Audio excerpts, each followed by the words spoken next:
പ്രിയമുള്ളവർ, ഈ ദിവസങ്ങളിൽ നമ്മൾ എവിടെ തിരിഞ്ഞു നോക്കിയാലും, ഒരു പത്രം തുറന്ന് നോക്കുക, അല്ലെങ്കിൽ ഒരു യൂട്യൂബ് ചാനൽ ഒന്ന് ഓപ്പൺ ചെയ്ത് നോക്കുക, എവിടെ നോക്കിയാലും നമുക്ക് കാണാൻ സാധിക്കുന്ന ഒരു പ്രധാനപ്പെട്ട വിഷയം ഇസ്രായേൽ എന്നുള്ളതാണ്.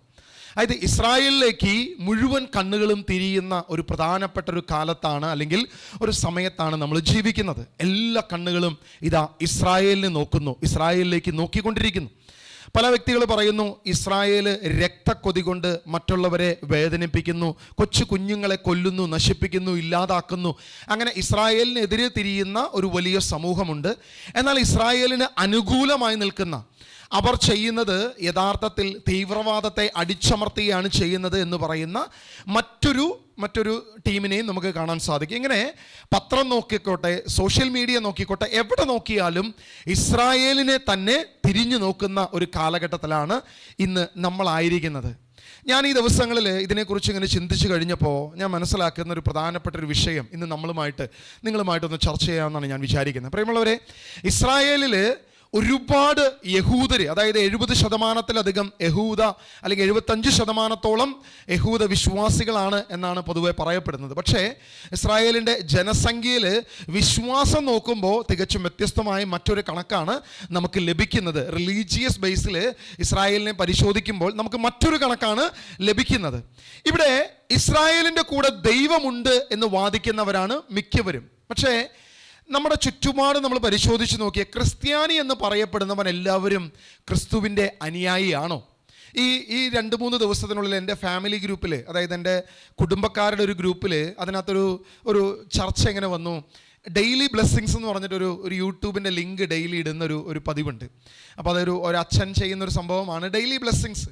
അപ്പോൾ ഒരു ദൈവവചനത്തിനെ വെച്ചിട്ട് അതിനെക്കുറിച്ച് സംസാരിക്കുന്ന ഒരു രീതിയാണ്. പക്ഷേ അതിലുള്ളതെല്ലാം ക്രിസ്ത്യാനികളാണ്. പക്ഷേ ഒരു പറ്റം ജനത്തിന് ആ ലിങ്ക് ആ വാട്സപ്പ് ഗ്രൂപ്പിൽ ഷെയർ ചെയ്യുന്നത് ഇഷ്ടപ്പെടുന്നില്ല. എന്തിനു വേണ്ടിയിട്ടാണ് ഈ മതം വിറ്റ് കാശാക്കുന്ന, അല്ലെങ്കിൽ ഇത് ഷെയർ ചെയ്യുന്നവന് ഇനി പണം കിട്ടുന്നുണ്ടോ? ഇതൊക്കെ ആവശ്യമില്ലാത്ത കാര്യമാണ്. ഈ 21-ാം നൂറ്റാണ്ടിൽ വിദ്യാഭ്യാസമുള്ള ഈ ജനത്തിൻ്റെ ഇടയിൽ ഇതൊക്കെ കാലഹരണപ്പെട്ടു. വിശ്വാസം എന്നത് വെറും കാലഹരണപ്പെട്ട ഒരു സംഭവമാണ് എന്ന് പറയുന്ന നിരീശ്വരവാദികൾ അതിൻ്റെ അകത്ത് എനിക്ക് കാണാൻ സാധിച്ചു. ശ്രദ്ധിക്കണേ, ക്രിസ്ത്യാനികളുടെ ഒരു ഗ്രൂപ്പാണ്, ക്രിസ്തീയത മാത്രം അതിലുള്ളൂ. പക്ഷേ അവിടെ ക്രിസ്ത്യാനിയെ അധിക്ഷേപിക്കുന്ന, അല്ലെങ്കിൽ നിരീശ്വരവാദമാണ് യഥാർത്ഥത്തിൽ അവർ വിശ്വസിക്കുന്നത്. അങ്ങനെ ഒരു പറ്റം ജനത്തെ എനിക്ക് കാണാൻ സാധിച്ചു. ഇന്ന് ഞാൻ എൻ്റെ ചുറ്റുപാടും പരിശോധിച്ച് നോക്കുമ്പോൾ, സോഷ്യൽ മീഡിയയിലാകട്ടെ, എൻ്റെ ഇടവകയിൽ, എൻ്റെ കുടുംബക്കാരുടെ ഇടയിൽ, എൻ്റെ കൂട്ടുകാരുടെ ഇടയിൽ, ഇങ്ങനെ എവിടെ തിരിഞ്ഞു നോക്കിയാലും വിശ്വാസി ആയിരിക്കും അവൻ്റെ ടൈറ്റിൽ നെയിം. പക്ഷേ അവൻ പ്രചരിപ്പിക്കുന്നത് ഒരു നിരീശ്വരവാദമായിരിക്കാം. ഇന്ന് സയൻസിൻ്റെ ആ വലിയ പഠനങ്ങൾ കടന്നു വന്നപ്പോൾ 1-ാം നൂറ്റാണ്ടിലൊക്കെ എഴുതിയിരിക്കുന്ന സുവിശേഷങ്ങൾ ചവറ്റുകൊട്ടയിൽ വലിച്ചെറിയണമെന്ന് പറയുന്ന ഒരുപാട് ക്രിസ്തീയ നാമധാരികൾ അതിൻ്റെ ഇടയിലുണ്ട്. അല്ലെങ്കിൽ മതം വെറുതെയാണ്, വിശ്വാസം വെറുതെയാണെന്നൊക്കെ പറയുന്നവരാണ് ഒട്ടുമിക്കവരും. ഞാൻ ചുറ്റുപാട് നോക്കുമ്പോൾ അങ്ങനെയുള്ളവരെയാണ് കൂടുതൽ കാണാൻ സാധിക്കുന്നത്.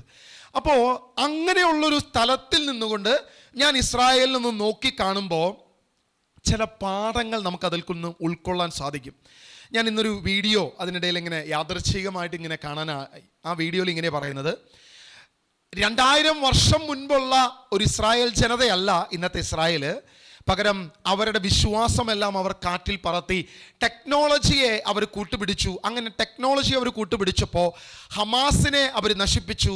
മറ്റൊരു തീവ്രവാദ സംഘടനയായ ഹൂത്തികളെ, അവർക്കെതിരെ ഇതാ ഇസ്രായേൽ ശക്തമായിട്ട് തിരിഞ്ഞിരിക്കുന്നു.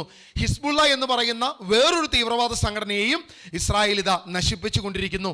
അവരുടെ ടെക്നോളജികൾ ഇതാ അവരെ വളർത്തിക്കൊണ്ടിരിക്കുന്നു. അല്ലാതെ അവരുടെ മതമല്ല, അവരുടെ വിശ്വാസമല്ല അവരെ വളർത്തുന്നത്, അവരുടെ ടെക്നോളജികളാണ്. ഈ കഴിഞ്ഞ ദിവസം ഇറാനിൽ നിന്നും ഏകദേശം 180ഓളം മിസൈലുകൾ, അവിടെ നിന്ന് വലിയ ബാലിസ്റ്റിക് മിസൈലുകൾ ഇസ്രായേലിലേക്ക് പറന്നു വന്നു. പക്ഷേ ഒരൊറ്റ മിസൈൽ പോലും, ആകെ 6 മിസൈലിൻ്റെ അവശിഷ്ടമാണ് ആകെ ഇസ്രായേലിൽ പതിച്ചത്. അതും കാര്യമായ നാശനഷ്ടമൊന്നും ഉണ്ടാക്കിയില്ല. തുറസായ പ്രദേശങ്ങളിൽ കൃഷിത്തോട്ടങ്ങളിലൊക്കെ വീണ് അതിൻ്റെ ആ മിസൈലൊക്കെ കത്തി അമർന്ന ഒരു കാഴ്ചയാണ്. ഒരു മരണം പോലും രജിസ്റ്റർ ചെയ്യപ്പെട്ടില്ല. ആകെ രജിസ്റ്റർ ചെയ്യപ്പെട്ടതൊരു മരണം അത് പലസ്തീനിലാണ്. ഒരു പലസ്തീനിയൻ ഒരു വ്യക്തിയാണ് മരണപ്പെട്ടതെന്നുള്ളതാണ് റിപ്പോർട്ടുകൾ വരുന്നത്. അപ്പോൾ അവിടെ അവർ പറയുന്നത് ഇതാ ഇറാൻ്റെ ടെക്നോളജിയെ മറികടക്കുന്നൊരു ടെക്നോളജിയാണ് ഇസ്രായേലിൻ്റെ കയ്യിലുള്ളത്. അതുകൊണ്ട് ഇസ്രായേൽ വളർന്നു വരുന്നു, അല്ലാതെ വിശ്വാസമോ മതമോ അല്ലെങ്കിൽ യഹോവയായ ദൈവമോ ഒന്നുമല്ല ഇസ്രായേലിനെ നിർത്തുന്നത്. പകരം ഈ ടെക്നോളജികളാണ് എന്ന് ഇവർ ഈ ഒരു യൂട്യൂബ് ചാനലും പറയാനിടയായി. ഞാനതും കേട്ടു. ഇങ്ങനെ ഇതെല്ലാം പരിശോധിച്ച് നോക്കുമ്പോൾ ഞാനൊന്ന് ദൈവവചനത്തിലൂടെ നമ്മളൊന്ന് കടന്നു പോവുകയാണ്. കാരണം ഇന്ന് നമ്മുടെ കുടുംബത്തിലും ഒരുപക്ഷെ നിശബ്ദനായ ഒരു നിരീശ്വരവാദി വളരുന്നുണ്ടാകാം. നമ്മുടെ കൂട്ടത്തിൽ, നമ്മുടെ സഹോദരങ്ങളുടെ ഇടയിൽ, നമ്മുടെ ബന്ധുമിത്രാദികളുടെ ഇടയിൽ, നമ്മളുടെ മക്കളുടെ ഇടയിൽ പോലും ഒരുപക്ഷെ നിശബ്ദനായ, മറ്റുള്ളവർക്ക് കാണാൻ സാധിക്കാത്ത അല്ലെങ്കിൽ തിരിച്ചറിയാൻ സാധിക്കാത്ത ഒരു നിരീശ്വരവാദി ഉണ്ടാകുമെന്നുള്ളത് സത്യമായതുകൊണ്ട് നമ്മളൊന്ന് പരിശോധിച്ച് നോക്കിയാൽ നമുക്കൊരു വചനം ഒന്ന് വായിച്ച് നമുക്ക് മുന്നോട്ട് പോകാം. ലൂക്കാ സുവിശേഷം അതിൻ്റെ 13-ാം അധ്യായം അതിൻ്റെ 6 മുതൽ 9 വരെ വാക്യങ്ങൾ നമ്മളൊന്ന് വായിച്ച് ദൈവവചനത്തിലൂടെ നമ്മളൊന്ന് പരിശോധിച്ച് ചില കാര്യങ്ങളൊന്ന് മനസ്സിലാക്കുകയാണ്. ലൂക്കാ സുവിശേഷം 13-ാം അധ്യായം 6 മുതൽ 9 വരെ വാക്യങ്ങൾ വായിക്കാം നമുക്കൊന്ന്. അവൻ ഈ ഉപമ പറഞ്ഞു. ഒരുവൻ മുന്തിരിത്തോട്ടത്തിൽ ഒരു അത്തിവൃക്ഷം നട്ടുപിടിപ്പിച്ചു. അതിൽ പഴമുണ്ടോ എന്ന് നോക്കാൻ അവൻ വന്നു, എന്നാൽ ഒന്നും കണ്ടില്ല. അപ്പോൾ അവൻ കൃഷിക്കാരനോട് പറഞ്ഞു, 3 വർഷമായി ഞാൻ ഈ അത്തിവൃക്ഷത്തിൽ നിന്ന് ഫലം അന്വേഷിച്ചു വരുന്നു, ഒന്നും കാണുന്നില്ല.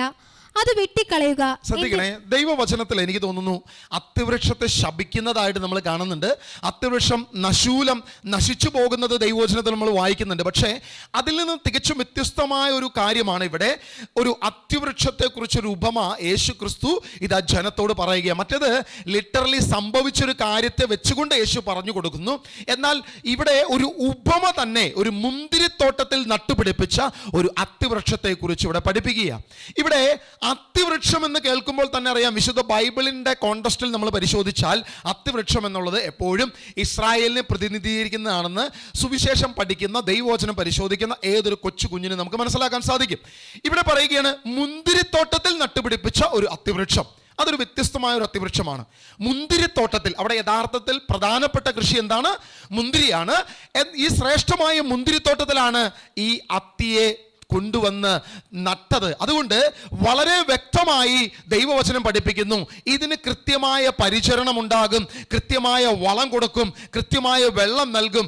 അല്ലാതെ വഴിയരികത്ത് നിൽക്കുന്ന ഒരു അത്തിയെ പോലെയല്ല. പോകുന്ന സ്ഥലത്ത് എവിടെയെങ്കിലും തുറസായ സ്ഥലത്ത് നിൽക്കുന്ന ഒരു അത്തി മഴ പെയ്യുമ്പോൾ അതിൽ നിന്നും സ്വീകരിച്ച്, അല്ലെങ്കിൽ വേര് ഓടി നടന്ന് എവിടെ നിന്നെങ്കിലും വളം സ്വീകരിച്ചുണ്ടാകുന്നത് പോലെയല്ല. ആ ഭൂമി ഒരു കൃഷിഭൂമിയാണ്. മാത്രമല്ല ഏറ്റവും പ്രധാനപ്പെട്ട ഇസ്രായേലിന്റെ കൃഷിയായ മുന്തിരിത്തോട്ടം തന്നെയാണ് ഇവിടെ യേശു എടുത്തു വെക്കുന്നത്. അതുകൊണ്ട് തന്നെ വചനം പറയുകയാണ്, ഇസ്രായേലിനെ ദൈവം നട്ടത് തൻ്റെ ഏറ്റവും നോട്ടമുള്ള, ഏറ്റവും പ്രധാനപ്പെട്ട സ്ഥലത്ത്, ദൈവികമായ തലത്തിൽ ഇസ്രായേലിനെ നട്ടുപിടിപ്പിച്ചിരിക്കുകയാണെന്ന് യേശു ക്രിസ്തു വ്യക്തമായിട്ട് ഇവിടെ പഠിപ്പിക്കുകയാണ്. ഞാൻ ഇസ്രായേലിനെ ചുമ്മാ ഒരു ദേശത്തോ ഒരു പ്രദേശത്തോ അല്ല നട്ടത്. ഞാൻ തെരഞ്ഞെടുക്കുന്ന ദേശം അത് ഏറ്റവും പ്രധാനപ്പെട്ട ദേശമാണ്. ലോകത്ത്, ഈ ഭൂമിയിൽ ദൈവം ഇസ്രായേലിനൊരു ദേശം തെരഞ്ഞെടുത്തത്, അതാണ് യഥാർത്ഥ മുന്തിരിത്തോപ്പ്. അത് ദൈവത്തിൻ്റെ പരിപാലനമുള്ള സ്ഥലമാണ്. ഏറ്റവും പ്രധാനപ്പെട്ട സ്ഥലത്ത് തന്നെയാണ് ഞാൻ ഇസ്രായേലിനെ നട്ടത് എന്ന് ഈ വചനത്തിലൂടെ നമുക്ക് മനസ്സിലാക്കാൻ സാധിക്കും. അതിൻ്റെ 7-ാമത്തെ വാക്യം നമ്മൾ പരിശോധിക്കുമ്പോൾ അവിടെ ഒന്നും നൽകാത്തതിനാൽ അതിനെ നശിപ്പിക്കാൻ യേശു പറയുമ്പോൾ, അല്ലെങ്കിൽ അതിനെ ദൈവപിതാവ് പറയുമ്പോൾ, അവിടെ തോട്ടക്കാരൻ പറയുകയാണ്, 3 വർഷമായി ഞാനിതിനെ പരിശോധിക്കുന്നു, ഇതിൽ നിന്നും ഫലം പ്രതീക്ഷിക്കുന്നു, എന്നാൽ എനിക്ക് ഒന്നും ലഭിച്ചില്ല. ഇതിനെക്കുറിച്ച് പല വ്യാഖ്യാനങ്ങളുണ്ട്. ഈ 3 വർഷത്തെക്കുറിച്ച് പല വ്യാഖ്യാനങ്ങളുണ്ട്. നിങ്ങൾ ശ്രദ്ധിക്കണേ, ഇനി 3-ാം ലോക മഹായുദ്ധത്തെക്കുറിച്ചാണോ ഈ 3 വർഷം പറയുന്നത് എന്നുകൂടെ നമ്മളൊന്ന് ചിന്തിക്കണം. കാരണം 2 മഹായുദ്ധങ്ങൾ, ലോകമഹായുദ്ധങ്ങൾ താങ്ങാൻ കഴിയാത്ത വണ്ണം ഇതാ ലോക ജനത കഷ്ടതയിൽ, വലിയ ദാരിദ്ര്യത്തിൽ, വലിയ മരണസംഖ്യയിൽ പോയി കഴിഞ്ഞിട്ട് ഇനി ഒരു 3-ാം ലോക മഹായുദ്ധത്തെ ഭയന്നിരിക്കുന്ന ജനത്തിൻ്റെ മുൻപിൽ ഇതാ ദൈവവചനം പറയുകയാണ്, 3 വർഷം ഞാൻ അതിൽ നിന്നും ഫലം പ്രതീക്ഷിച്ചു, 3 വർഷവും എനിക്ക് ഫലം ലഭിച്ചില്ല. 3 വർഷം കഴിഞ്ഞാൽ ഞാൻ അതിനെ വെട്ടി നശിപ്പിക്കും, ഇല്ലാതെയാക്കും. ഒരു മൂന്നാം ലോക മഹായുദ്ധത്തിന് ശേഷം ഇസ്രായേലിനെ നശിപ്പിക്കുന്നതാണോ ദൈവം പറയുന്നത് എന്ന് നമുക്കറിയത്തില്ല. നമ്മൾ വചനത്തിലൂടെ നമ്മളൊന്ന് പരിശോധിക്കാൻ പോവുകയാണ്. ഇതിനെക്കുറിച്ച് നമ്മളൊന്ന് ചിന്തിക്കാൻ പോവുകയാണ്. ദൈവ പഠിതാക്കൾ പ്രധാനമായും പല വ്യാഖ്യാനങ്ങളാണ് ഈ വചനത്തെക്കുറിച്ച് പറയുന്നത്. ഇവിടെ 3 കാര്യത്തെക്കുറിച്ച്, അതായത് 3 വർഷം അല്ലെങ്കിൽ 3 വർഷത്തെ പരിശോധനയെക്കുറിച്ച് പലരും പറയുന്നത് ഇങ്ങനെയാണ്.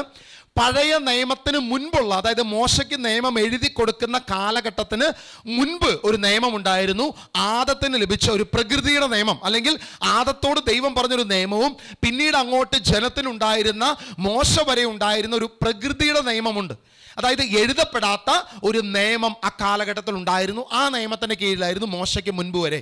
അപ്പോൾ ആ കാലഘട്ടമാണ് 1-ാമത്തെ വർഷം എന്ന് പറയുന്നവരുണ്ട്. 2-ാമത്തെ വർഷമാകട്ടെ മോശയിലൂടെ നൽകപ്പെട്ട ആ എഴുതപ്പെട്ട നിയമത്തിൻ്റെ കാലഘട്ടം. 3-ാമത്തെ വർഷമാകട്ടെ സുവിശേഷത്തിൻ്റെ കാലഘട്ടം. ഈ 3 വർഷം കഴിഞ്ഞ് സുവിശേഷത്തിൻ്റെ കാലവും കഴിഞ്ഞാൽ കർത്താവായ യേശു ക്രിസ്തു ദൈവസഭയെടുക്കും.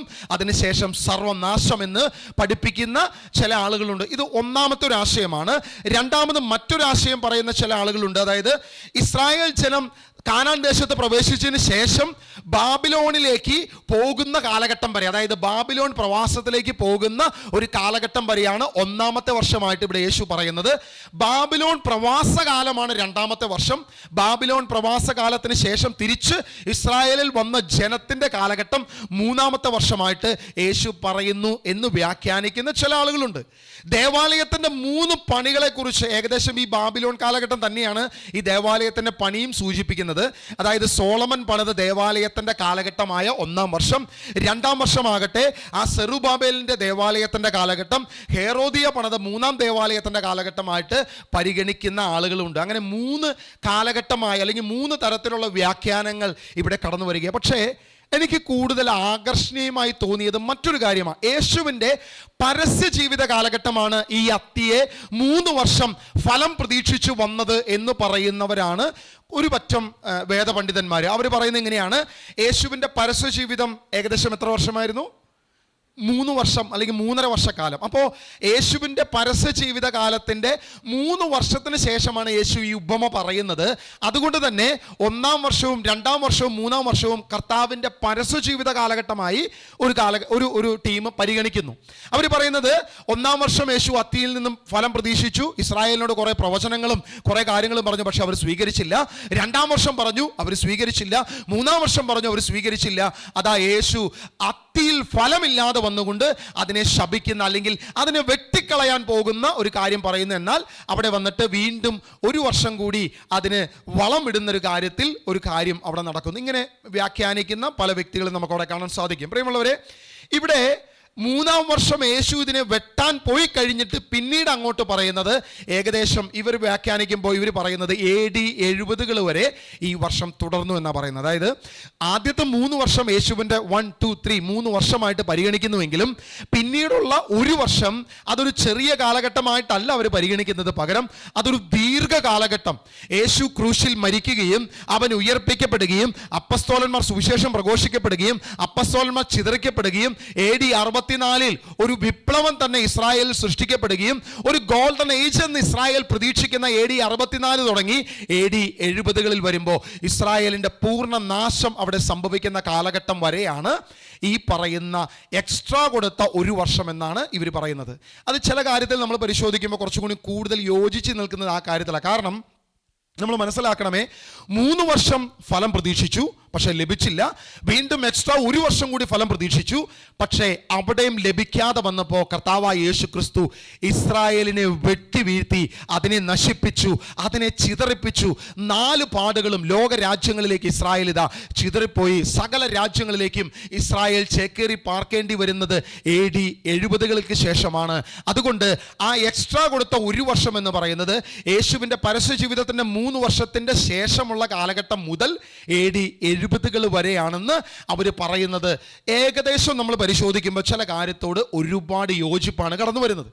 നമ്മൾ ഇതിൽ നിന്നും മനസ്സിലാക്കേണ്ട ഏറ്റവും പ്രധാനപ്പെട്ട കാര്യം ഇതാണ്: ഫലം നൽകാത്ത വൃക്ഷം വെട്ടി തീയിലെറിയപ്പെടും, അത് നശിപ്പിക്കപ്പെടും. അതിന് ഇനി ദൈവം ഒരു കാലതാമസം ഉണ്ടാകത്തില്ല. അതിന് നാശമാണ് ലഭിക്കാനിരിക്കുന്നത്, സർവനാശമാണ് ലഭിക്കാനിരിക്കുന്നത് എന്ന് കർത്താവ് ഈശോമിശിഹ ലൂക്കാ സുവിശേഷം അതിന്റെ 13-ാം അധ്യായം ഈ അത്തിമരത്തെ കുറിച്ച് പറഞ്ഞതിന് ശേഷം അവിടെ അതിന്റെ 8-ാം വാക്യം, 13-ന്റെ 8-ാം വാക്യം, 8ഉം 9ഉം വാക്യം നമുക്കൊന്ന് വായിച്ച് നമ്മൾ ഈ ചിന്തയിലേക്കൊന്ന് മുന്നോട്ട് പോകാം. കൃഷിക്കാരൻ അവനോട് പറഞ്ഞു, യജമാനനെ, ഈ വർഷം കൂടെ അത് നിൽക്കട്ടെ. ഞാൻ അതിന്റെ ചുവട് കിളച്ച് വളമിടാം. മേലിൽ അത് ഫലം നൽകിയേക്കാം, ഇല്ലെങ്കിൽ നീ അത് വെട്ടിക്കളഞ്ഞുകൊള്ളുക. ശ്രദ്ധിക്കണേ, അതായത് മേലിൽ അത് ഫലം നൽകിയേക്കാം, ഞാൻ അതിന് ചുവട് കളച്ച് അതിന് വളം ഇട്ട് കൊടുക്കാം. യേശു പരസ്യ ജീവിതകാലം 3 വർഷം വളം കൊടുത്തു, വെള്ളം കൊടുത്തു. പക്ഷേ ഈ ഇസ്രായേലാകുന്ന അത്തി ഫലപ്പെട്ടില്ല, അതിൽ നിന്നും ഫലം കണ്ടില്ല. യേശുവിനെ നോക്കുമ്പോൾ അതിൽ നിന്നും ഫലം കണ്ടില്ല. പക്ഷേ ഇതാ അടുത്തൊരു കാര്യം കൂടി സുവിശേഷകരിലൂടെ, അപ്പസ്തോലന്മാരിലൂടെ ശക്തമായി ഇസ്രായേൽ മുഴുവൻ സുവിശേഷം പ്രഘോഷിക്കുന്നു, ആവശ്യത്തിന് വളം കൊടുക്കുന്നു, ആവശ്യത്തിന് വെള്ളം കൊടുക്കുന്നു. പക്ഷേ എന്നിട്ടും അതിൽ നിന്നും ഒരു ഫലം നൽകപ്പെടാത്ത അല്ലെങ്കിൽ ഫലം ലഭിക്കാത്ത ഇസ്രായേലിനെ നമുക്കവിടെ കാണാൻ സാധിക്കും. അവിടെയും ഒരു ഫലമില്ല, ഒരു ഫലമില്ലാത്ത ഇസ്രായേലിനെ നമുക്കവിടെ കാണാൻ സാധിക്കുന്നത്. AD 64 വന്നപ്പോൾ ഇസ്രായേലിനെ കുറിച്ച് നമ്മൾ ചരിത്രങ്ങൾ പരിശോധിക്കുമ്പോൾ കാണാൻ സാധിക്കുന്നത് AD 64 ഇസ്രായേലിൻ്റെ വിശ്വാസികൾ വിചാരിച്ചിരുന്നത് ഇത് നമ്മുടെ ഗോൾഡൻ ഏജ് ആണ്. അതായത് ദൈവത്തിൻ്റെ മിശിഹ ഇതാ ലോകത്തേക്ക് കടന്നു വരുന്നു, ഞങ്ങളുടെ അടിമത്തം അവസാനിക്കുന്നു, അതുകൊണ്ട് ഞങ്ങൾ ഇസ്രായേൽ എന്ന രാജ്യം പുനഃസ്ഥാപിക്കാൻ പോകുന്നു. ഒരു സോളമന്റെ കാലത്തുണ്ടായിരുന്ന ഇസ്രായേൽ രാജ്യത്തേക്ക് ഇസ്രായേൽ തിരിച്ചു വരുന്ന ഒരു കാലഘട്ടം എന്ന് പറഞ്ഞുകൊണ്ട് ഒരു വിപ്ലവത്തിൻ്റെ കാലഘട്ടമായിട്ടാണ് അവർ പരിഗണിച്ചിരുന്നത്. ഏകദേശം 6 വർഷ കാലഘട്ടം. അതിന് നമ്മൾ നാണയങ്ങൾ പരിശോധിച്ചാൽ നമുക്കൊരു കാര്യം മനസ്സിലാകും. ഇസ്രായേലിൻ്റെ നാണയങ്ങളിൽ അവർ അവിടെ എഴുതി വച്ചിരുന്ന കാര്യങ്ങളും ഇതുപോലെ തന്നെയുള്ള വിപ്ലവങ്ങളായിരുന്നു. ഇസ്രായേലിൻ്റെ വീണ്ടെടുപ്പ് എന്ന് പറയുന്ന ചില വിപ്ലവങ്ങളായിരുന്നു അവിടെ പറയപ്പെട്ടത്. അതുകൊണ്ട് തന്നെ ആ ഒരു കാര്യം നമ്മൾ പരിശോധിക്കുമ്പോൾ നമുക്ക് മനസ്സിലാക്കാൻ സാധിക്കും, ആ വീണ്ടെടുപ്പ് പക്ഷേ സംഭവിച്ചില്ല. AD 70-കളിൽ വന്നപ്പോൾ ടൈറ്റസിന്റെ സൈന്യം, റോമൻ പടയാളികൾ വന്ന് ഇസ്രായേലിനെ മുഴുവൻ കീഴ്പ്പെടുത്തുകയും നശിപ്പിക്കുകയും ചെയ്തു. യേശു പറഞ്ഞൊരു പ്രവചനമാണ് നമുക്ക് ഓർമ്മ വന്നത്, കല്ലിന്മേൽ കല്ല് ശേഷിക്കാതെ ഈ ദേവാലയം നശിപ്പിക്കപ്പെടും, ഇസ്രായേൽ ചിതറിക്കപ്പെടും, നിങ്ങൾ നിങ്ങളുടെ മക്കളെ ഓർത്ത് കരയുവിൻ. ഇസ്രായേലേ, ജെറുസലേമേ, നിങ്ങൾ നിങ്ങളുടെ കുഞ്ഞുങ്ങളെ ഓർത്ത് കരയുവിൻ. എന്നെ ഓർത്ത് നിങ്ങൾ വിഷമിക്കണ്ട, നിങ്ങളുടെ കുഞ്ഞുങ്ങളെ ഓർത്ത് കരയുവാനാണ് യേശു പറഞ്ഞൊരു പ്രവചനം അവിടെ നടക്കുന്നത്. പ്രവചനം അപ്പാടെ സംഭവിക്കുകയാണ്. AD 70-കളിൽ കല്ലിന്മേൽ കല്ല് ശേഷിക്കാതെ അവശേഷിച്ചതിനെ കുറിച്ച് ചരിത്ര ലിപികളിൽ ഇങ്ങനെ എഴുതിയിരിക്കുകയാണ്, ദേവാലയം നശിപ്പിച്ചു, അവിടെ ഉണ്ടായിരുന്ന സ്വർണം അല്ലെങ്കിൽ അവിടെ ഉണ്ടായിരുന്ന വിലപിടിപ്പുള്ള പാത്രങ്ങളെല്ലാം അവർ അപഹരിച്ചു കൊണ്ടുപോയി. പക്ഷേ ദേവാലയത്തിന് തീ കൊടുത്തപ്പോൾ അല്ലെങ്കിൽ അഗ്നിക്കിരയാക്കിയപ്പോൾ കല്ലുകളുടെ ഇടയിൽ നിന്നും സ്വർണം ഒലിച്ചിറങ്ങിയെന്നാണ് പറയപ്പെടുന്നത്. അതായത് കല്ലുകളുടെ ഇടയിൽ നിന്ന് പോലും സ്വർണം ഒലിച്ചിറങ്ങിയപ്പോൾ അപഹരിക്കാൻ വന്നവർക്കൊരു കാര്യം മനസ്സിലായി, ഈ ആലയം വലിയ സ്വർണം കൊണ്ട് പണിത കാര്യങ്ങളുണ്ട്, അല്ലെങ്കിൽ ഇതിൻ്റെ കല്ലുകളുടെ ഇടയിൽ പോലും ഒരുപക്ഷെ സ്വർണം ഉണ്ടായേക്കാം എന്ന് കരുതി അതുപോലും നശിപ്പിച്ച് അതിനെ ഉഴവുചാൽ പോലെയാക്കി, നശിപ്പിച്ച് ഇല്ലാതെയാക്കി, ഒരു മനുഷ്യൻ പോലും ഇല്ലാത്ത തലത്തിൽ അതിനെ ഇല്ലാതെയാക്കി. ലോകം മുഴുവൻ ചേക്കേറി പാർക്കുന്ന, അല്ലെങ്കിൽ നമ്മുടെ ഈ കേരളത്തിൽ, ഈ കൊച്ചിയിൽ പോലും യഹൂദൻ വന്ന് നിൽക്കുന്ന അവസ്ഥയിൽ ലോകം മുഴുവൻ ആ ഇസ്രായേൽ ജനം ചേക്കേറി പാർക്കേണ്ട ഒരു അവസ്ഥ കടന്നു വന്നു. പിന്നെ എങ്ങനെ ഇസ്രായേൽ തിരിച്ചു വന്നു? ഞാൻ നേരത്തെ പറഞ്ഞല്ലോ, ടെക്നോളജികളിലൂടെയാണ് ഇസ്രായേൽ തിരിച്ചു വന്നതെന്നാണ് പൊതുവെ പറയപ്പെടുന്ന ഒരു അഭിപ്രായം. അത് പലവിധ ആളുകളും അതിനെ പ്രോത്സാഹിപ്പിക്കുന്നുണ്ട്, അല്ലെങ്കിൽ അതിനെക്കുറിച്ച് വലിയ രീതിയിൽ വാദിക്കുന്നവരെ നമുക്ക് കാണാൻ സാധിക്കും.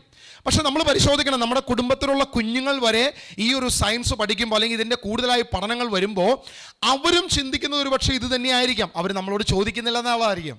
നമ്മുടെ മാതാപിതാക്കളെ വെറുതെ പറഞ്ഞ് വിഷമിപ്പിക്കണ്ടല്ലോ എന്ന് വിചാരിച്ചിട്ടായിരിക്കാം അവരും വിചാരിക്കുന്നത് ഇതാ ഒരു പക്ഷേ ഇത് തന്നെ ആയിരിക്കാം എന്നൊരു ചിന്ത അവരുടെ ഇടയിൽ വരികയാണ്. ഞാൻ ആ കണക്കുകൾ, ഇസ്രായേലിൻ്റെ മറ്റൊരു കണക്ക് പരിശോധിച്ചപ്പോൾ എനിക്ക് തോന്നി ഒരു പക്ഷേ ശരിയായിരിക്കാം. കാരണം ദൈവവചനം, നെഹെമ്യാ പ്രവചനം അതിൻ്റെ 1-ാം അധ്യായം അതിൻ്റെ 8-ാം വാക്യം വായിക്കുമ്പോൾ തകർന്ന ഇസ്രായേലിൻ്റെ തിരിച്ചുവരവിനെ കുറിച്ച് ഒരു വാക്യം അവിടെ കാണുകയാണ് ദൈവവചനത്തിൽ. നെഹെമ്യാ പ്രവചനം അതിൻ്റെ 1-ാം അധ്യായം അതിൻ്റെ 8-ാം വാക്യം നമുക്കൊന്ന് പരിശോധിക്കുമ്പോൾ ആ വാക്യത്തിൽ ദൈവവചനം എന്താണ് നമ്മളോട് പറയുന്നത്, എങ്ങനെയാണ് അവിടെ തിരിച്ചു വരാൻ സാധിക്കുന്നത് എന്ന് ദൈവവചനം പറയുന്നത് നമുക്കൊന്ന് പരിശോധിച്ച് നോക്കാം. അങ്ങയുടെ ദാസനായ മോശയോട് അങ്ങ് കൽപ്പിച്ച ഈ വാക്കുകൾ അനുസ്മരിക്കുക. അവിശ്വസ്തത കാട്ടിയാൽ നിന്നെ ഞാൻ ജനതകൾക്കിടയിൽ ചിതറിക്കും. എന്നാൽ എൻ്റെ അടുക്കലേക്ക് മടങ്ങി എൻ്റെ കൽപ്പനകൾ പാലിച്ചാൽ നിന്റെ ജനം എത്ര ദൂരത്തേക്ക് ചിതറിക്കപ്പെട്ടാലും എൻ്റെ നാമത്തിന് വസിക്കാൻ ഞാൻ തിരഞ്ഞെടുത്ത സ്ഥലത്ത് അവരെ ഞാൻ ഒരുമിച്ച് കൂട്ടും. അപ്പൊ രണ്ട് മാനദണ്ഡമാണ് അവിടെ പറഞ്ഞിരിക്കുന്നത്. ഒന്ന്, ദൈവത്തിനെതിരെ പ്രവർത്തിച്ചാൽ ഞാൻ അവരെ ചിതറിക്കും, ദൈവത്തിലേക്ക് തിരിച്ചു വന്നാൽ ഞാൻ അവരെ വീണ്ടും ഒരുമിച്ച് കൂട്ടും. അല്ലെ, അങ്ങനെയല്ല വചനത്തിൽ പറഞ്ഞിരിക്കുന്നത്.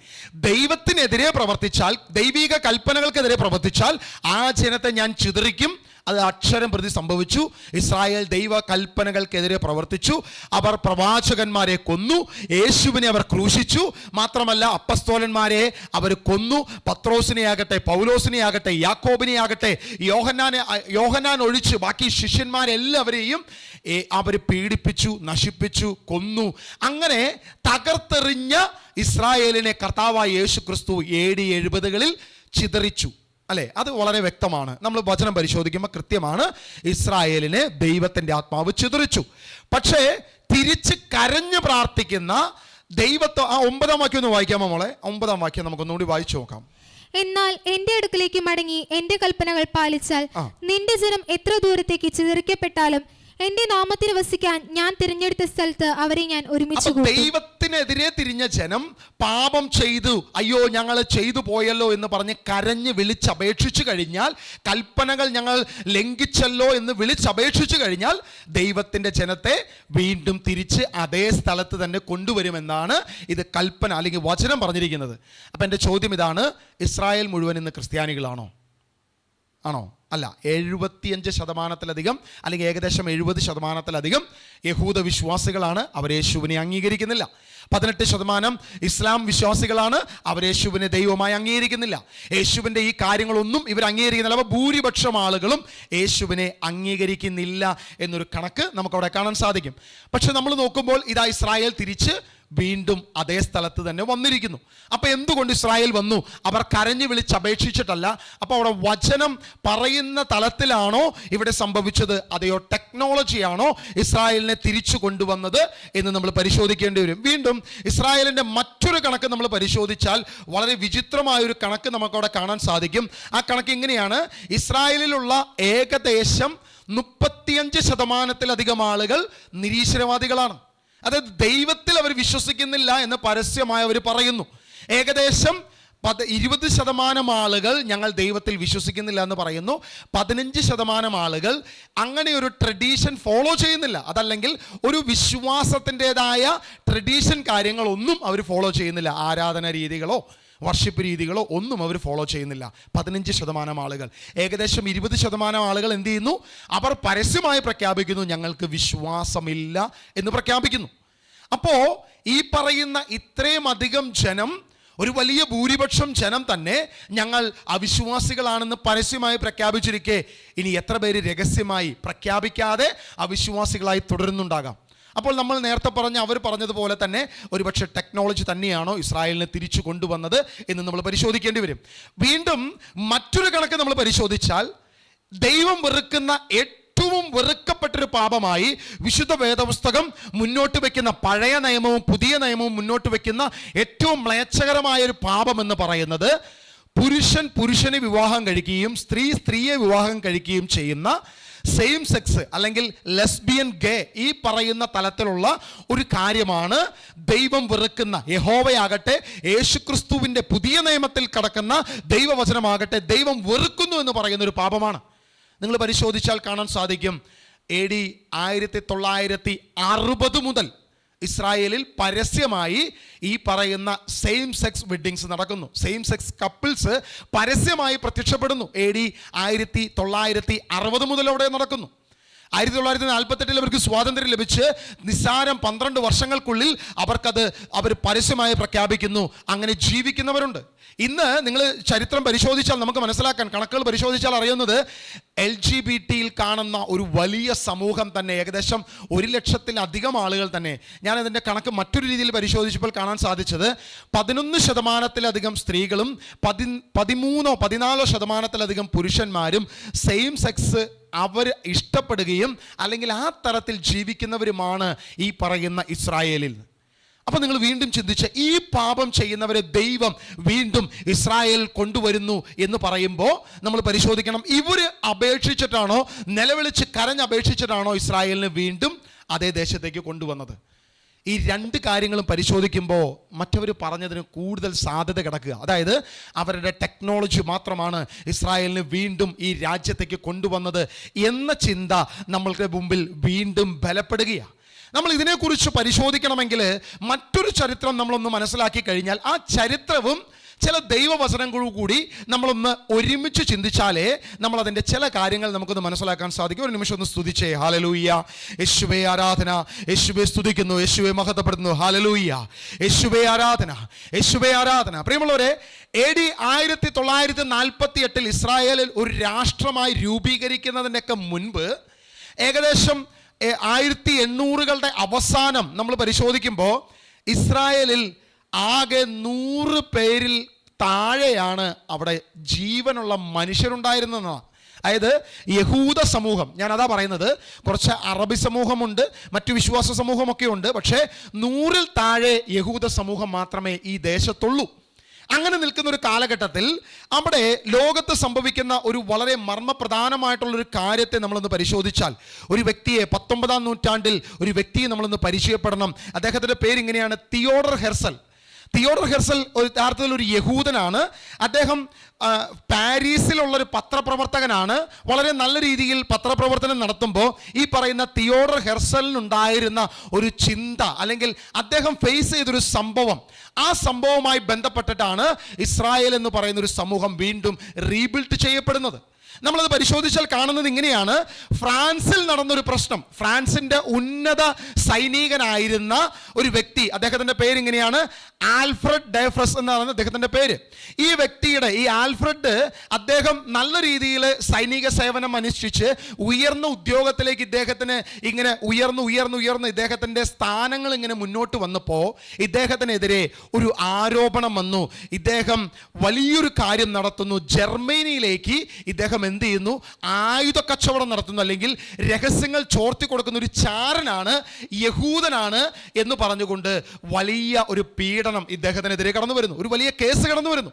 ഈ കേസ് ഫയൽ ചെയ്യാൻ, അല്ലെങ്കിൽ കേസ് കോടതിയിൽ വിളിക്കുന്ന ദിവസം ഈ പറയുന്ന തിയോഡർ ഹെർസൽ ഇത് റിപ്പോർട്ട് ചെയ്യാനായിട്ട് കടന്നു വരുന്നതാണ് പിന്നീട് നമ്മൾ കാണുന്നത്.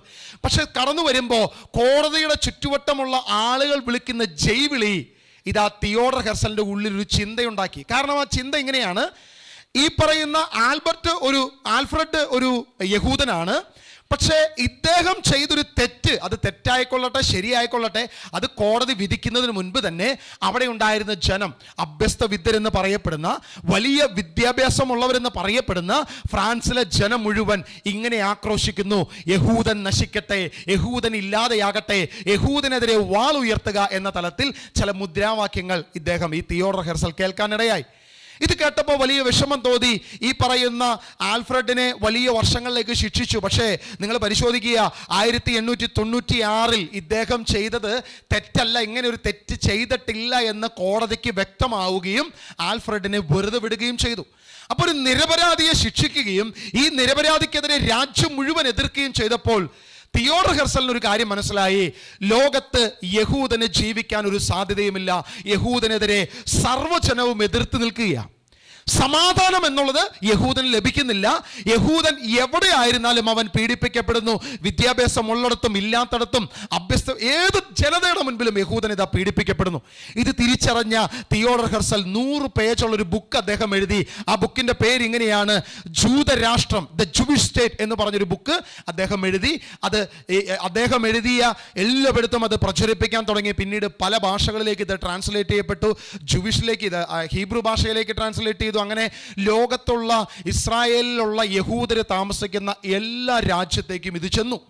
ഈ പുസ്തകം വായിച്ച് അതിൽ നിന്നും ഊർജം ഉൾക്കൊണ്ട് ഒരു പ്രസ്ഥാനം അവിടെ വളർന്നു വരികയാണ്. ആ പ്രസ്ഥാനത്തിൻ്റെ പേരാണ് സയോണിസ്റ്റ് പ്രസ്ഥാനം.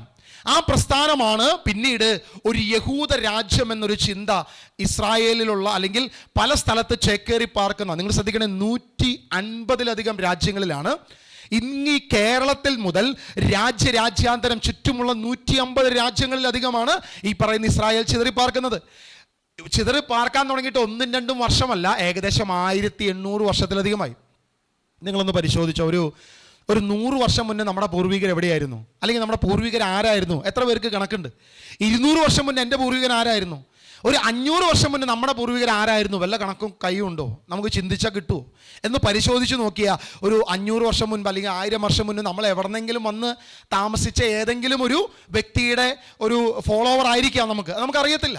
പക്ഷേ എന്ന് കരുതി നമ്മൾ തിരിച്ചു പോകുന്നതിനെക്കുറിച്ച് നമ്മൾ ഇന്ന് ചിന്തിക്കുന്ന പോലും. നമ്മൾ പറയും നമ്മൾ മലയാളികൾ അല്ലേ, നമ്മൾ അഭിമാനത്തോട് പറയും നമ്മൾ മലയാളികൾ. ഈ ഒരു വികാരം മാത്രമേ നമ്മുടെ ഉള്ളിലുള്ളൂ. പക്ഷേ യഹൂദൻ്റെ ഉള്ളിൽ മറ്റൊരു വികാരം കിടക്കുകയാണ്. ഞാൻ 1800 വർഷം മുൻപ് AD 70കളിൽ ചിതറിക്കപ്പെട്ട് 150ഓളം രാജ്യങ്ങളിലേക്ക് പ്രവേശിക്കപ്പെട്ടുവെങ്കിലും ഞാനൊരു യഹൂദനാണെന്നൊരു ചിന്ത അവൻ്റെ ഉള്ളിൽ വന്നത് ഈ പറയുന്ന ജൂയിഷ് സ്റ്റേറ്റ് എന്നൊരു ടെക്സ്റ്റ്, ഒരു ബുക്കിൽ നിന്നാണ് അവന് വീണ്ടും ആ ചിന്ത വന്നത്. അവൻ യഹൂദനാണെന്ന ചിന്ത അവൻ്റെ ഉള്ളിലുണ്ട്.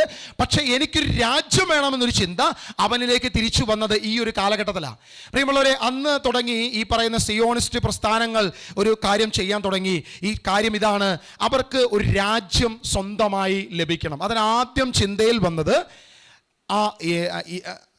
ആഫ്രിക്കയിലെ ഉഗാണ്ടയിലേക്കാണ് ആദ്യം ഇവർ പോയത്. ആഫ്രിക്കയിലെ ഉഗാണ്ട എന്ന് നമുക്കറിയാം, ഒരു വികസനവുമില്ലാതെ പട്ടിണിയായിട്ട് കിടക്കുന്ന ആഫ്രിക്കയിലെ ഉഗാണ്ടയിലേക്കാണ് ആദ്യമായിട്ട് സിയോണിസ്റ്റ് പ്രസ്ഥാനക്കാർ കാശ് കൊടുത്ത് സ്ഥലം വാങ്ങിച്ച് ഇസ്രായേലിന്, ജൂയിഷിന് ഒരു രാജ്യം വേണം, ഞങ്ങൾ സ്ഥലം വാങ്ങി ഞങ്ങൾക്ക് സ്വന്തമാക്കാൻ സാധിക്കുമെന്ന് വിചാരിച്ച് ഉഗാണ്ടയിൽ ചെന്നു.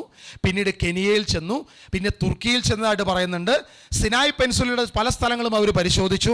സൈപ്രസ് അവർ പരിശോധിച്ചു. അർജന്റീന അവരുടെ പ്ലാനിലുണ്ടായിരുന്നു. അങ്ങനെ പല രാജ്യങ്ങൾ അവർ പ്ലാൻ ചെയ്തു. ഈ രാജ്യങ്ങളിലെല്ലാം ചില തടസ്സങ്ങളൊക്കെ അവർക്ക് നേരിട്ടു. അവർ ശ്രമിച്ചു. പക്ഷേ ശ്രമിച്ചതിൽ നിന്നും അവർക്ക് ആ ഒരു സ്വന്തമായ ഒരു രാജ്യം സ്ഥാപിക്കാൻ അവർക്ക് സാധിച്ചില്ല. അല്ലെങ്കിൽ അങ്ങനെ ഒരു സാധ്യത അവർക്ക് ഇല്ലാതെ വന്നു. തുർക്കി സുൽത്താൻ്റെ അടുത്ത് പോയി ഇവർ ചോദിക്കുന്നുണ്ട്, ഞങ്ങൾക്കൊരു രാജ്യം വേണം, അതുകൊണ്ട് ഞങ്ങൾ എത്ര പണം വേണമെങ്കിലും തരാം. കാരണം നിങ്ങൾ ശ്രദ്ധിച്ചോ, ലോകത്തുള്ള മുഴുവൻ കണ്ടുപിടുത്തങ്ങളുടെയും പുറകിലൊരു യഹൂദനാണ്. അമേരിക്കയുടെ സമ്പദ് വ്യവസ്ഥയുടെ വലിയൊരു ശതമാനം തന്നെ യഹൂദൻ്റെ കയ്യിലാണ്.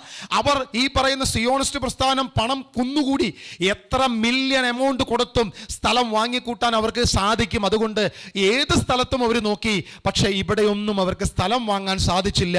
സുൽത്താൻ പറഞ്ഞു, നിനക്ക് ഒരു തുണ്ട് ഭൂമി പോലും നൽകത്തില്ല എന്ന് പറഞ്ഞ് ഇവരെ ആട്ടിപ്പുറത്താക്കിയ ചരിത്രമാണ് നമ്മൾ പരിശോധിച്ചാൽ കാണുന്നത്. പക്ഷേ അതിനുശേഷം പിന്നീട് AD 1890-കൾക്ക് ശേഷം ഇവർക്ക് മനസ്സിലായി, തങ്ങളുടെ സ്വന്തം രാജ്യമായ ഇസ്രായേൽ ഒരു പുൽക്കൊടി പോലും ഇല്ലാതെ, ആർക്കും വേണ്ടാതെ, ഒരു മനുഷ്യനും വേണ്ടാതെ ഫലപുഷ്ടമായി തേനും പാലും ഒഴുകുന്ന ഒരു ദേശമെന്ന് യഹൂദന് കൊടുത്ത ആ ദേശം, അല്ലെങ്കിൽ യഹോവ പ്രഖ്യാപിച്ച വാഗ്ദാനം ചെയ്ത ദേശം, ഇതാ ഒരു മനുഷ്യൻ പോലും തിരിഞ്ഞു നോക്കാതെ, ഒരു കുറുക്കൻ പോലും, കുറുനരി പോലും തിരിഞ്ഞു നോക്കാതെ അവിടെ കിടക്കുന്നുണ്ട്. അത് സ്വന്തമാക്കാൻ ഇവൻ ശ്രമം തുടങ്ങി. അന്ന് ഈ പറയുന്ന രാജ്യം ഒന്നിൻ്റെയും ഭാഗമല്ല.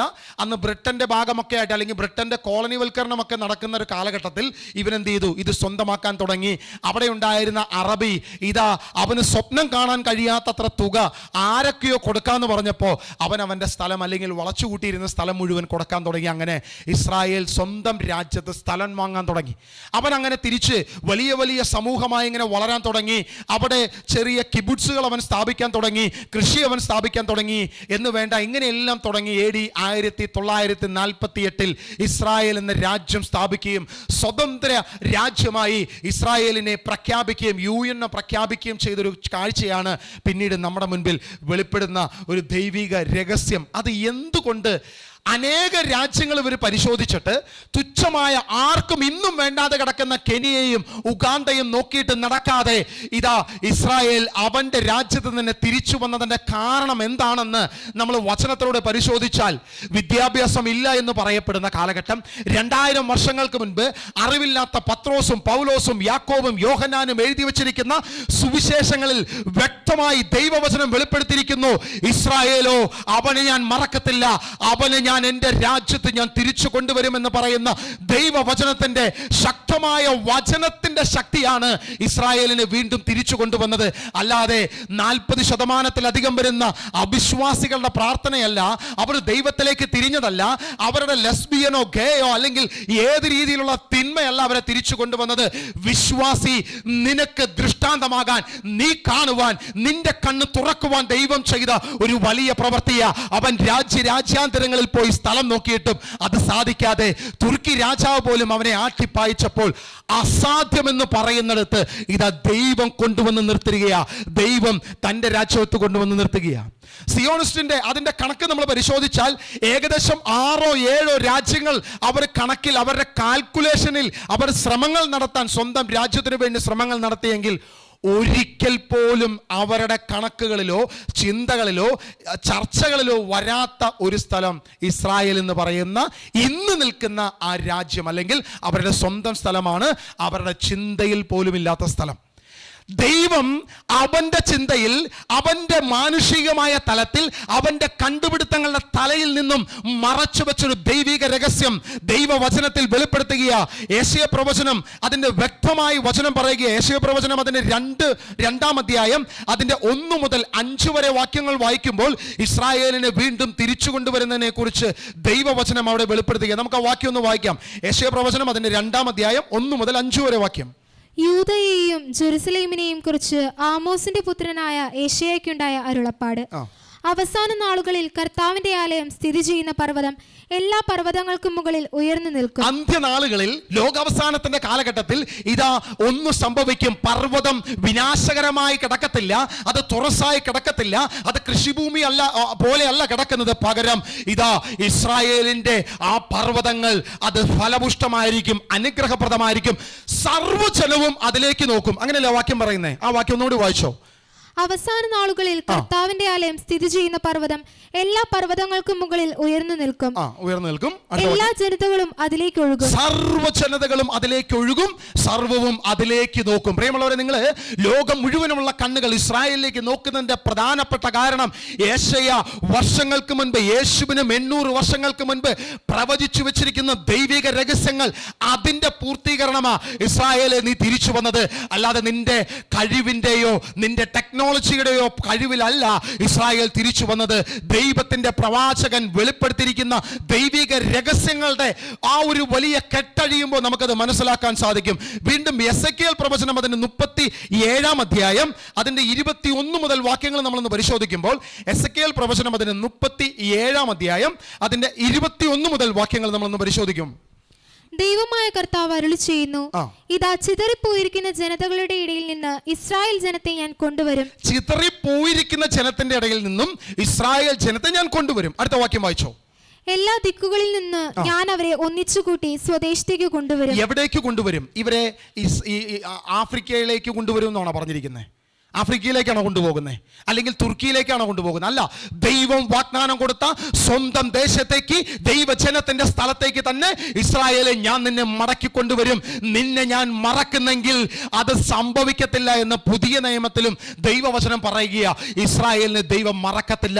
ഈ ഏത് പാപത്തിലേക്ക് പോയാലും, നീ ഏത് ലെസ്ബിയനോ ഗേയോ നിരീശ്വരവാദിയോ ഏത് തിന്മയിൽ നീ കടന്നാലും, ലോകത്തിന് ദൃഷ്ടാന്തമായി ഇസ്രായേലെ ഞാൻ നിന്നെ വെച്ചിരിക്കുക, ഞാൻ നിന്നെ നിയമിച്ചിരിക്കുക, ഞാൻ നിന്നെ തിരിച്ചു കൊണ്ടുവരുമെന്ന് കർത്താവിന്റെ വചനം പറയുക. വീണ്ടും സെക്കറിയ പ്രവചനം അതിന്റെ 14-ന്റെ 9-ലും 16-ന്റെ 21-ലും ജെറമിയ പ്രവചനം അതിന്റെ 23-ാം അധ്യായം അതിന്റെ 5 മുതൽ 8 വരെ വാക്യങ്ങളിലും ദൈവവചനം പഴയ നിയമത്തിൽ വളരെ വ്യക്തമായി നമ്മുടെ മുൻപിൽ വെളിപ്പെടുത്തുകയാണ്. ഇസ്രായേലിനെ ഞാൻ സ്വദേശത്തേക്ക് തന്നെ കൊണ്ടുവരും. അത് എവിടെയൊക്കെ ചിതറിപ്പാർത്താലും, എവിടെയൊക്കെ പോയാലും, ആകാശത്തിന്റെ അറ്റം മുതൽ ഇങ്ങേയറ്റം വരെയുള്ള സകല യഹൂദനെ ഞാൻ കൊണ്ടുവരും. ഞാൻ ഈ കഴിഞ്ഞ ദിവസം കൊച്ചിയിൽ പോയി പരിശോധിച്ചു. 2 കുടുംബമായി ഇനി കൊച്ചിയിൽ അവശേഷിക്കുന്നുള്ളൂ. അവരും പോകാൻ തയ്യാറെടുക്കുന്നു തിരിച്ച് ഇസ്രായേലിലേക്ക്. അല്ലെങ്കിൽ അവരുടെ പലരും പോയി, ഇനി ആരൊക്കെയോ ചില ആളുകൾ മാത്രമേ ഉള്ളൂ എന്നുള്ളതാണ് അവിടെ പറയപ്പെടുന്നത്. പ്രിയമുള്ളവരെ, ലോകത്തിന്റെ നാനാ ദിക്കുകളിൽ നിന്നും, ആകാശത്തിന്റെ അറുതി മുതൽ മറ്റേ അറുതി വരെ കർത്താവായ യേശു ക്രിസ്തു തൻ്റെ ജനത്തെ കൂട്ടിക്കൊണ്ടുവരുമെന്ന് ദൈവത്തിന്റെ വചനം നമ്മുടെ മുൻപിൽ പറയുമ്പോൾ, ഈ വാക്യം എന്നെ വളരെയധികം സ്വാധീനിച്ചൊരു കാര്യമാണ്. നമ്മൾ നേരത്തെ നെഹമ്യാ പ്രവചനത്തിൽ നമ്മളൊരു വാക്യം വായിച്ചു. അതിന്റെ 1-ാം അധ്യായം 8-9 വാക്യത്തില് ആകാശത്തിന്റെ അറുതി മുതൽ മറ്റേ അറുതി വരെ, സത്യവേദ പുസ്തകത്തിലാണ് ആ വാക്ക് കിടക്കുന്നത്. സത്യവേദ പുസ്തകം നമ്മളൊന്ന് വായിക്കുകയാണെങ്കിൽ മത്തായി സുവിശേഷം അതിന്റെ 24-ാം അധ്യായം 31-ാം വാക്യം നമുക്കൊന്ന് വായിച്ച് നമുക്കൊന്ന് മുന്നോട്ട് പോകാം. മത്തായി സുവിശേഷം 24-ന്റെ 31. അവിടെ ഇങ്ങനെയാ പറയുന്നത്, ആകാശത്തിന്റെ അറുതി മുതൽ, അതായത് ഇസ്രായേൽ യഥാർത്ഥത്തിൽ ചേക്കേറിയിരിക്കുന്നത് ഒരു രാജ്യത്തേക്കല്ല, 150-ലധികം 156 രാജ്യമോ സംതിങ് എത്രയോ ആണ്. അത്രയും രാജ്യത്തേക്ക്, പല ദേശത്തേക്ക്, പല സ്ഥലങ്ങളിലേക്ക് ചിതറിപ്പോയ ഇസ്രായേലിനെ എങ്ങനെ തിരിച്ചു കൊണ്ടുവരാൻ പറ്റും? 1 വർഷം, 2 വർഷം, 3 വർഷമല്ല, ഏകദേശം 1800 വർഷം കഴിഞ്ഞു അവൻ ചേക്കേറി പാർക്കാൻ തുടങ്ങിയിട്ട്. പക്ഷേ അവിടെ നിന്നാ തിരിച്ചു കൊണ്ടുവരുന്നത്. ആ തിരിച്ചു കൊണ്ടുവരുന്നത് മാനുഷികമായി സംഭവിക്കുന്നതല്ല എന്ന് വെളിപ്പെടുത്തുന്ന ഒരു ദൈവിക വചനം അവിടെ കിടക്കാം. മത്തായി സുവിശേഷം 24-ാം അധ്യായം 31-ാം വാക്യം വായിക്കാം. അവൻ തന്റെ ദൂതന്മാരെ മഹാകാഹളധ്വനിയോടുകൂടെ അയക്കും. അവർ അവന്റെ വൃതന്മാരെ ആകാശത്തിന്റെ അറുതി മുതൽ അറുതി വരെയും 4 ദിക്കിൽ നിന്നും കൂട്ടിച്ചേർക്കും. ഇവിടെ യേശുക്രിസ്തുവിന്റെ രണ്ടാം വരവിനെ കുറിച്ച് പ്രവാചകൻ അപ്പസ്തോലൻ പറഞ്ഞു കഴിഞ്ഞപ്പോൾ ദൈവത്തിന്റെ വചനം അവിടെ വ്യക്തമായിട്ട് എഴുതിയിരിക്കുന്ന ഒരു വാക്ക് നിങ്ങൾ ശ്രദ്ധിച്ചേ. ആകാശത്തിന്റെ ഒരു അറുതി മുതൽ മറ്റേ അറുതി വരെയുള്ള സകല ജനത്തെയും നീ വിശ്വാസിയാണെങ്കിൽ നിന്നെ കൊണ്ടുവരുന്ന ഒരു ദൈവത്തെ കുറിച്ച് അവിടെ പറയുന്നത്. നിന്നെ ആകാശത്തിന്റെ ഏതറ്റം വരെ പോയാലും, നീ സൊമാലിയയിലായിരുന്നാലും, നീ ഉഗാണ്ടയിലായിരുന്നാലും, നീ ഏത് കാടിന്റെ അകത്തായിരുന്നാലും, നീ എവിടെയായിരുന്നാലും നിന്നെ തിരിച്ചു വിളിക്കുന്ന ദൈവത്തിന്റെ ആത്മാവ് ആകാശത്തിന്റെ അറുതി മുതൽ മറ്റേ അറുതി വരെ. നമുക്കറിയാം, ആകാശം എന്ന് ചിന്തിക്കുമ്പോൾ നമ്മൾ ഈ കാണുന്ന ഒരു ആകാശം അങ്ങനെയല്ല. സ്വർഗത്തിൽ നിന്നും ദൈവം ഇറങ്ങി വന്ന് ലോകത്തിന്റെ ഒരറ്റം മുതൽ മറ്റേ അറ്റം വരെ എവിടെ പോയവനെയും ദൈവം വിളിച്ചു വരുത്തി തന്റെ ജനത്തോട് ചേർക്കുമെന്ന് പറഞ്ഞ അതേ വാക്യം തന്നെ ഇവിടെ ഇസ്രായേലിനെ കുറിച്ച് പറഞ്ഞിരിക്കുകയാണ്. ഇസ്രായേൽ, നീ എവിടെയൊക്കെ ചിതറിപ്പാർത്തുവോ നിന്നെ ഞാൻ തിരിച്ചു കൊണ്ടുവരുമ്പോൾ നിന്റെ ദേശത്ത് തന്നെ ഞാൻ കൊണ്ടുവരും. നിന്റെ ബുദ്ധിയിൽ നിന്നല്ല അത് കൊണ്ടുവരുന്നേ. നീ ചിന്തിച്ച ഉഗാണ്ടയിലോ കെനിയയിലോ, നീ ചിന്തിക്കുന്ന ലോക രാജ്യങ്ങളിൽ ഒരു സ്ഥലത്തുമല്ല ഞാൻ നിനക്ക് വേണ്ടി ഒരു വാഗ്ദാനം ചെയ്തിരിക്കുന്നത്. നിനക്ക് വേണ്ടി നൽകാമെന്ന്, തേനും പാലും ഒഴുകുന്ന ദേശത്തേക്ക് ഞാൻ നിന്നെ കൊണ്ടുപോകുമെന്ന്. ഈജിപ്തിന്റെ അടിമത്തത്തിലായിരിക്കുമ്പോൾ നിന്നെ കൊണ്ടുവന്ന അതേ ദേശത്തേക്ക് ഞാൻ നിന്നെ കൊണ്ടുവന്ന് വീണ്ടും വേർപെടുത്തി ഒരു ജനമാക്കി കൊണ്ടുവരും. പക്ഷേ നീ വിചാരിക്കരുത് അത് നിന്റെ പൂർണ്ണ വിജയവും അല്ലെങ്കിൽ നിന്റെ അഹങ്കാരത്തിന്റെ തള്ളലിനും വേണ്ടിയാണെന്ന് ഇസ്രായേലിൽ നീ ചിന്തിക്കരുത്. പകരം ഇസ്രായേലിൽ മനസ്സിലാക്കുക, വിജാതീയനും സകല ജനത്തിനും ക്രിസ്തുവിൽ വിശ്വസിക്കുന്ന ഏതൊരു വ്യക്തിക്കും ഒരു സാക്ഷ്യമാകേണ്ടതിന്, ഒരു നേർക്കാഴ്ചയാകേണ്ടതിന് ഇസ്രായേലിൽ നിന്നെ നിർത്തിയിരിക്കുക. അതാ പൗലോസ്ലീഹ റോമാലേഖനം അതിന്റെ 11-ാം അധ്യായം 1 മുതൽ വാക്യങ്ങൾ വായിക്കുമ്പോൾ ദൈവവചനം നമ്മുടെ മുൻപിൽ തരുന്ന ഒരു വ്യക്തമായ വെളിപ്പാട് റോമാലേഖനത്തിലൂടെ പൗലോസ് നമ്മുടെ മുൻപിൽ വെക്കുക. നമുക്ക് ആ വചനം കൂടി വായിച്ച് തുടർന്നുള്ള ആരാധനയിലേക്ക് നമുക്ക് കടന്നു പോകാം. റോമാലേഖനം 11-ാം അധ്യായം 1 മുതൽ വാക്യങ്ങൾ. അതിനാൽ ഞാൻ ചോദിക്കുന്നു, ദൈവം തന്റെ ജനത്തെ പരിത്യജിച്ചുവോ? ഒരിക്കലുമില്ല. ഞാൻ തന്നെയും അബ്രാഹത്തിന്റെ ദൈവവചനം പറയുകയാണ്, പൗലോസ് അപ്പോസ്തലൻ പറയുക, ദൈവം തന്റെ ജനത്തെ പരിത്യജിച്ചുവോ? ഇല്ല, ഒരിക്കലുമില്ല. ഞാൻ തന്നെ ബെഞ്ചമിൻ ഗോത്രക്കാരനാ. ഞാൻ വിശ്വസിക്കുന്നു ഇസ്രായേലിന്റെ തിരസ്കാരം അത് വിജാതീയർക്ക് രക്ഷമായി മാറി.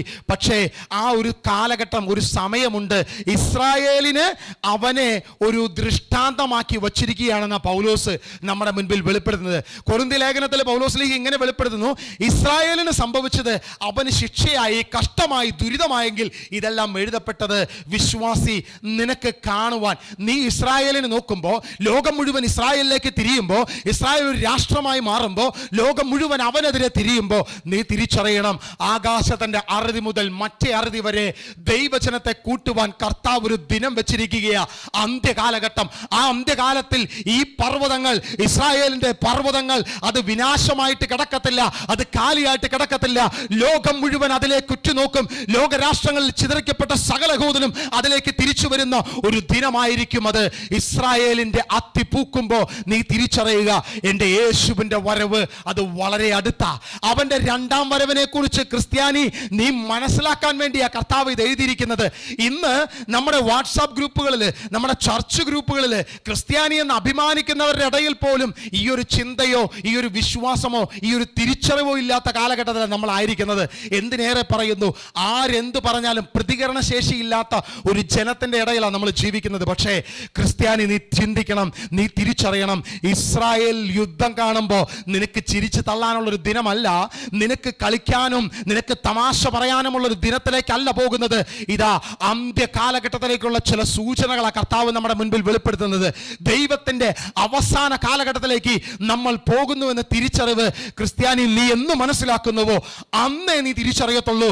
കർത്താവിന്റെ വരവ് ഇതാ, ആകാശത്തിന്റെ ഒരറ്റം മുതൽ മറ്റേ അറ്റം വരെ നമ്മളെ കൂട്ടുന്ന ഒരു ദൈവമുണ്ടെന്ന് നമുക്ക് മനസ്സിലാക്കാൻ കൊടുക്കാൻ സാധിക്കത്തുള്ളൂ. ഒന്ന് കണ്ണുകൾ അടച്ചേ. കർത്താവേ, 3 വർഷം നീ ഫലത്തിന് വേണ്ടി കാത്തിരുന്നു, 3 വർഷം നീ ഫലത്തിന് വേണ്ടി വന്നു, പക്ഷേ ആ അത്തിയിൽ ഫലം കണ്ടില്ല.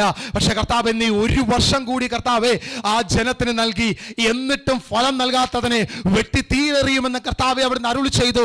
അത് അപ്പാടെ സംഭവിച്ചുവെങ്കിൽ ഇന്ന് ഞങ്ങൾക്ക് ലഭിച്ച ഒരു എക്സ്ട്രാ വർഷമാണ്, അല്ലെങ്കിൽ ഒരു എക്സ്ട്രാ കാലഘട്ടമാണ് ഇനിയുള്ള കാലഘട്ടം എന്ന് തിരിച്ചറിഞ്ഞുകൊണ്ട് ക്രിസ്തുവിന് വേണ്ടി, ദൈവവചനത്തിന് വേണ്ടി, വചനത്തിന്റെ സത്യത്തിന് വേണ്ടി നിലകൊള്ളുവാൻ ദൈവമേ അവിടുന്ന് ഞങ്ങളെ നിർത്തിയതിനായി, ആ സത്യത്തെ ഞങ്ങൾക്ക് വെളിപ്പെടുത്തിയതിനായി, ആ ദൈവിക രഹസ്യങ്ങളെ ഞങ്ങൾക്ക് നൽകിയതിനായി സ്തോത്രം ചെയ്യുന്നപ്പ. അവിടുത്തെ കൃപ ഇന്ന് ഞങ്ങളുടെ മേൽ വർഷിക്കട്ടെ. അവിടുത്തെ